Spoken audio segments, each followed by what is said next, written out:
The U.S. has conducted several swaps with Venezuela over the past few years, most notably a deal last year for a group of oil executives collectively known as the Citgo Six out of Houston. Joining us now is one of those former prisoners, Jose Pereira, one of the Citgo Six.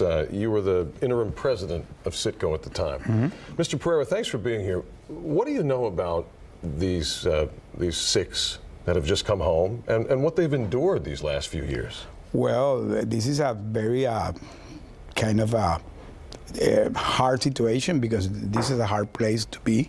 Yeah. And two of the guys were literally their neighbors during more than 2 years. Because you guys spent time in the exact same facility. We stayed 5 years, 2.5 in one facility and 2.5 in the other facility.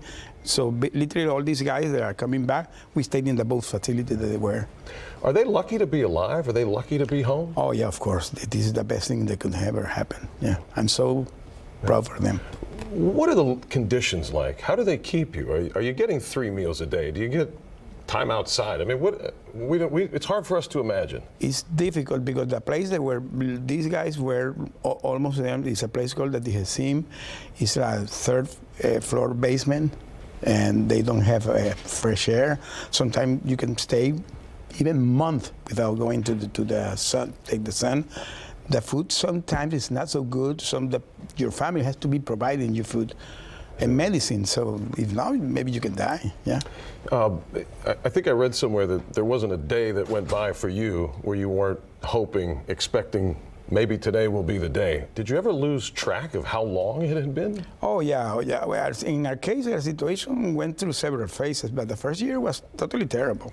Totally terrible. And when the negotiation began to happen, when the prior administration and then the Biden administration, it began to evolve a little bit the situation. But the truth of the matter is that is a carousel of emotion. It can be good one day and in 2 days it go totally off. So it's really a hard situation to be there. What about communication? Do you know anything at the time as a prisoner about the negotiations that are going on for your release? Today, the situation is a little bit better because now there is this special presidential office for hostile affairs that you saw there, the Ambassador Roger Carstens. He's treating directly these negotiations. He's doing a wonderful job, by the way. And but when we were there, our situation at some point was that there was no communication. You can stay years without no communication. Without knowing anything. We stayed the first year literally without having no communication with our family, the first year.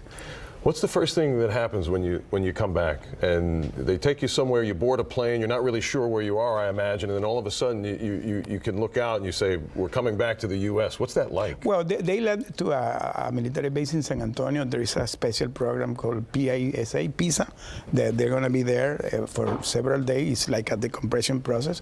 And after that, you come to your house, and the first thing that you want to eat is everything. Do you remember your first meal when you were home? I think I was to a McDonald's and take a pizza, you know. Is it only a matter of time until this happens again? Well, the situation there is a matter of time, yeah. They are saying that they're not going to take more Americans. Who never knows, you know. Do you believe the Venezuelan government always knows what it wants when it takes a prisoner? In other words, when they took you and your 5 colleagues, did they know what they want? Did they know how it was going to end, or did they just know that they had something that gave them some power? The problem with this situation, that this is called the hostage diplomacy, okay? The hostage diplomacy, what they do is they take you, you become a pawn, and then they think what they're going to do with you. They begin to leverage you. They begin to ask for things. That's why these negotiations take so long, because there are two governments talking, and sometimes they're asking a lot.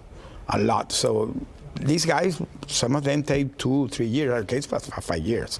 I know other cases have been even 10, 12 years negotiations. No kidding. Yeah. And the moment when they take you to prison, is it like in this country, they just walk into an office and arrest you? Is it more violent than that? What is that moment? Well, it's totally bizarre. They have a police, they call that the U.S.A. These guys are You know, I always talk, they come like in Robocop outfits and with masks. It's very scary. Yeah. And the situation becomes really dark, very scary. So this is a psychological thing, the way they do it. So it becomes to be scary situation at the beginning. It's all part of the process. It's part of the process. How does it still impact you today? I mean, we were just watching some of the video of those folks getting off the plane. When you see that, what does that do to you? A flashback. Yesterday I was having a deja vu when I saw those images, because all the guys from the Special Presidential Office, I know all of them. I saw them.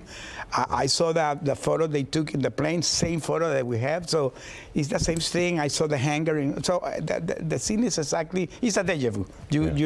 Yesterday our memory were coming back. By the way, I was talking with some of the family that I'm connecting with them. So I was, chatting with them, talking, saying, hey, congratulations. It was a tons of emotion yesterday for us. How are the families feeling? Well, this is something that I cannot, they're overjoyed. This is going to be the most wonderful Christmas gift for them ever. They will ever remember. This is a moment they will remember forever. Yeah. Are you ever going back to Venezuela? Never will go back until these guys are there. Never. Jose Pereira, former Venezuelan prisoner, one of the Citgo Six. Thank you so much for your time. I really appreciate that and you coming in and sharing your insight today. Thank you. Thank you.